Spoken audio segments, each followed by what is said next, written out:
so important. I'm not sure if I'm going to have enough line, so we're going to try to see if this is going to be long enough, or we're going to have to make a run to the parts store to pick up some more.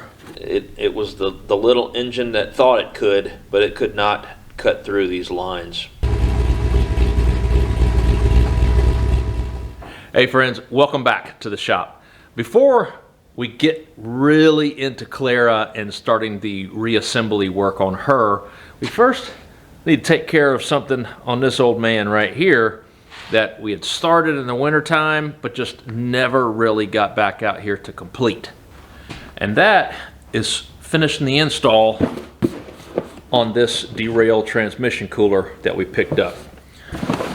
So last summer we actually drove him up probably close to 2 hours away trying to go to a show, and we started having transmission issues. Blew the line, and then we took it into an awesome little local shop to have it taken care of since they had the lifts.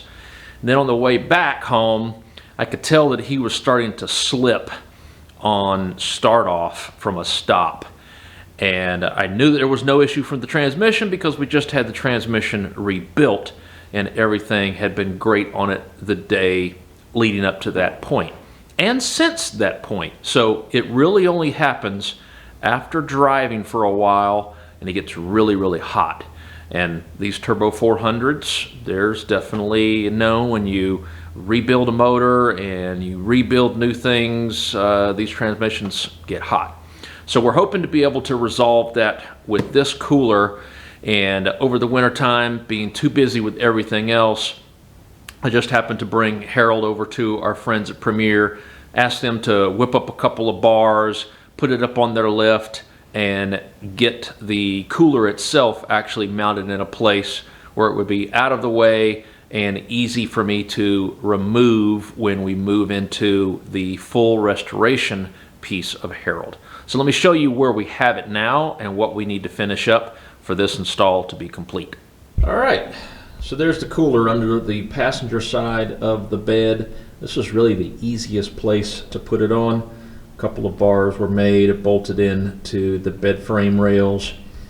That way it's easy to take off, but because this is so big, I really didn't find a place without major modification for it to go under the cab. That would have been ideal, shorter line length, but I gotta go with what I'm working with here.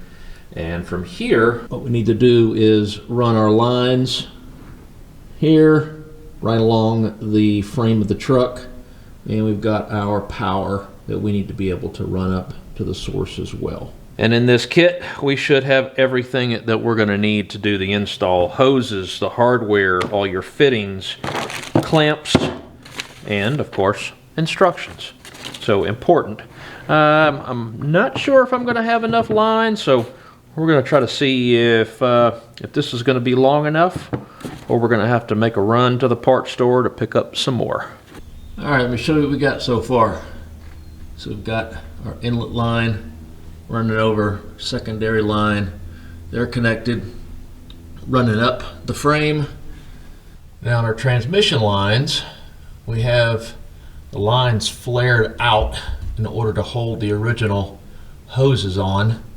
So I actually had to trim this line down, both of them, in order to be able to get the compression fittings that are supplied in the package. These right here on the lines. Thankfully in the kit they provide both a 3/8 and a 5/16 compression fitting set, so 2 each based on your transmission. So the 3/8 is what I need for this transmission, and because the lines are flared, the 3/8 won't fit, so I have to actually trim these lines down some. Went to my favorite hardware store, Harbor Freight, to pick up this little mini tubing cutter.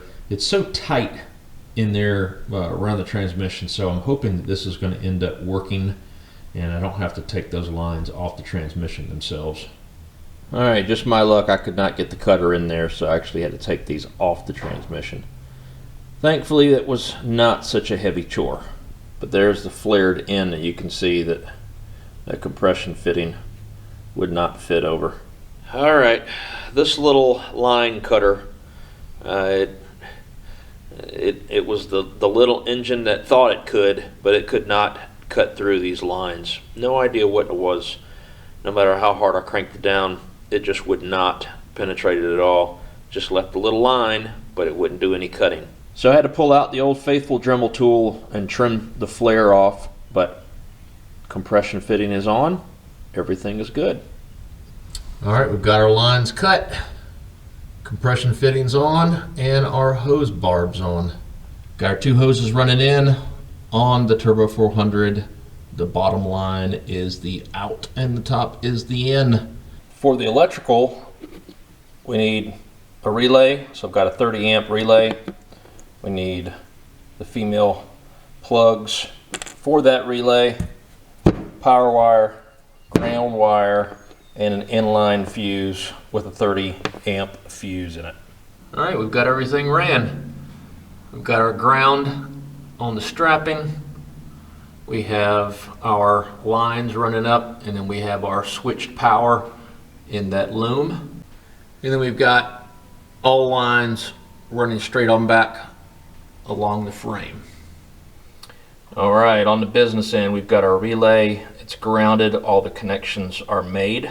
In a lot of the other transmission cooler videos that I watched, none of them really showed or illustrated how they wired in the relays. They talked about using them, but they didn't really show how they did it. And all of my experience with relays prior to this already had the wires done. I didn't have to worry about it other than just matching the colors to where they needed to go. So I had to go seek that knowledge elsewhere. I did decide to go with the 4-post or terminal relay as I showed you earlier, and how I wired it up was the 87 terminal goes to the switching wire on the fan. Your 85 is ground to the body, 30 is the inline fuse to the battery, and 86 is the switching power or accessory on the vehicle that turns it on with the ignition.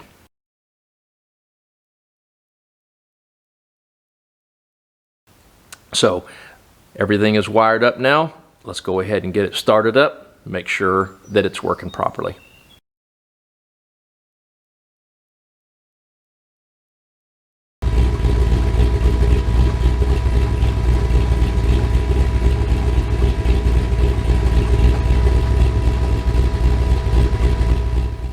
Well, one more project done on a long list of many.